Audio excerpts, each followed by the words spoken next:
প্রতারিত হওয়া মানুষগুলো আস্তে আস্তে নিজেকে বদলে ফেলে, আর যে প্রতারক সে কখনো নিজেকে বদলাতে পারে না। মনে রাখবেন, যে ঠকায় সে চালাক হতে পারে, কিন্তু যে ঠকে সে কিন্তু বোকা না। সে হচ্ছে বিশ্বাসী, আর যে বিশ্বাসী তাকে স্বয়ং আল্লাহ হেফাজত করে।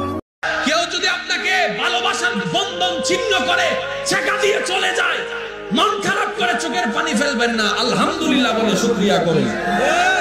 হয়তো এইটা আপনার জন্য বিষ হয়ে যাবে, জীবন নাশ হয়ে যাবে। আল্লাহ তাই দয়া করে আপনার ভুল থেকে আপনাকে ফেরত আসে গুনাহ থেকে বাঁচার একটা ব্যবস্থা করে দিয়েছেন। সুবহানাল্লাহ।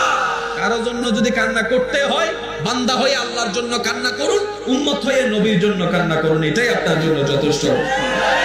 যে তোমাকে ভালোবাসে সে তোমার সম্মানকে রক্ষা করবে, আর যে তোমাকে ঘৃণা করে সে তোমার সম্মানে আঘাত করার চেষ্টা করবে। এজন্য যেই পুরুষ নারীর সতীত্ব নিয়ে ছিনিমিনি খেলে সে কি আসলে ভালো মানুষ না ধোঁকাবাজ?